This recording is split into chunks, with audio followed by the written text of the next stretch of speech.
Today I have an announcement to make. I'm writing a book to address homophobia in the Black community, and it hopefully should be done by March or April. Every year I usually do content about Bayard Rustin on MLK Day, but this year I didn't do it because I didn't want to sound repetitive. Now I realize that it's necessary.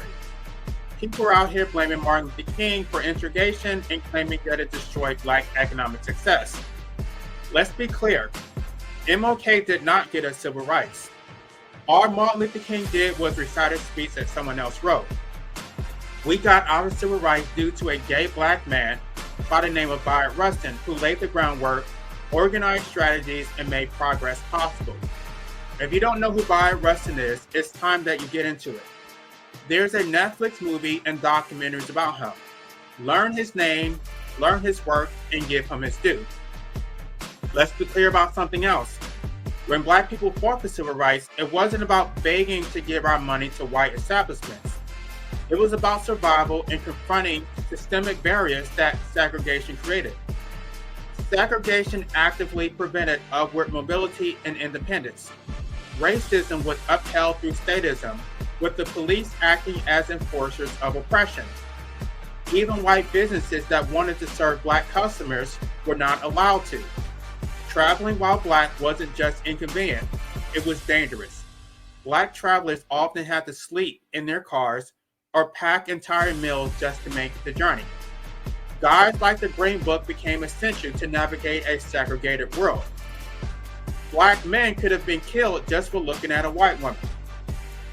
Civil rights were necessary to dismantle the state-sponsored oppression that upheld segregation and denied Black people their humanity.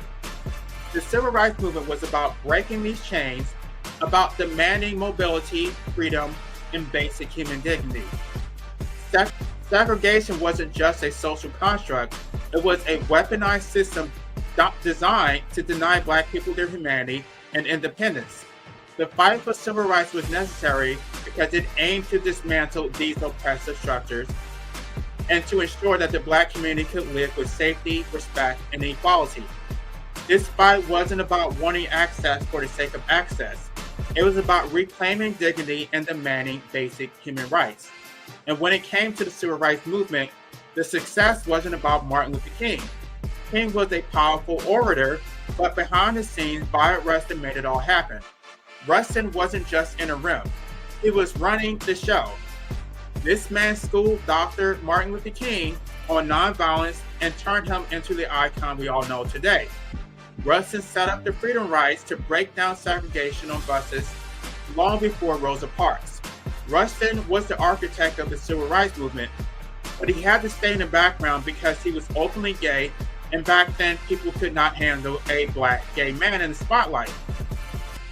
His sexuality was labeled a distraction, and at one point he was even kicked out of the movement. Yet when the March on Washington needed organizing, they could not deny his brilliance.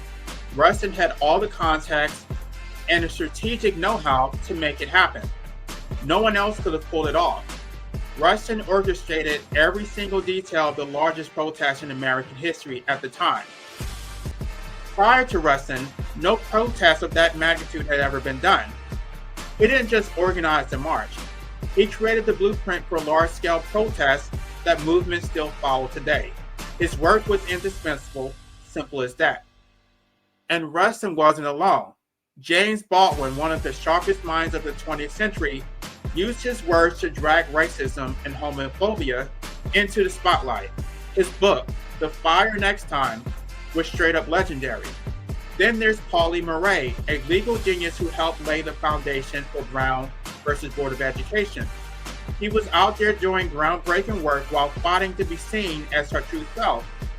And let's not forget Ernestine Eckstein, a total boss who was out there fighting for both LGBTQ plus rights and racial justice while being a Black lesbian in a world that wasn't ready for her.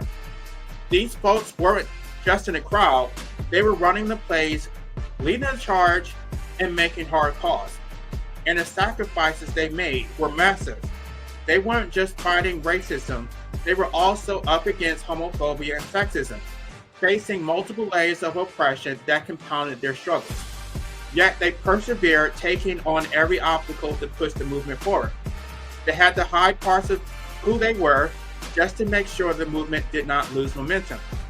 They swallowed their own pain, got sidelined, and erased all to keep the bigger goal in focus: freedom and equality for all. The LGBT plus community paid the ultimate price. They weren't just fighting on the front lines, they were being targeted for who they were. Rustin endured relentless harassment and was even arrested simply for being gay. Others like Pauli Murray faced constant erasure of their identities, their contributions downplayed or ignored altogether. And while their sacrifices sometimes cost their safety, their livelihoods, and even their lives, they stayed in the fight, refusing to back down. They risked it all: reputation, freedom, and sometimes more, so the movement could keep pushing forward. They deserve our respect, gratitude, and recognition for that courage. LGBTQ plus folks have been riding for us since day one, showing up in the fight for civil rights while having to sideline their own struggles in order to advance the movement.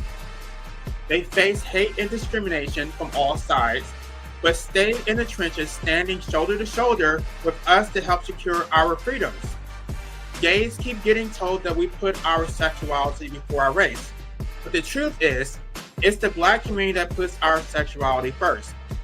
Every time we turn around, the LGBTQ plus community is being blamed and disrespected for things we did not cause. Today we have people saying that gay rights has nothing to do with Black rights, but that's not true. An injustice to one is an injustice to all. Let's not forget that LGBTQ plus folks weren't just allies. They were always part of the civil rights movement. Homophobia is a tool of white supremacy designed to divide us and keep us from building true solidarity. Every time you uphold homophobia, you're doing the work of the oppressor. You're keeping the systems alive that were built to crush us all. So let me ask you straight up, how is the Black community going to enjoy the rights that the LGBTQ plus folks fought for and then turn around and escape us for every problem? That's not just ignorant, it's ungrateful. Supporting LGBTQ plus folks' rights isn't optional. It is a debt that is owed. It's about picking up where we left off and finishing the job that the civil rights movement started. True equality and dignity for everyone.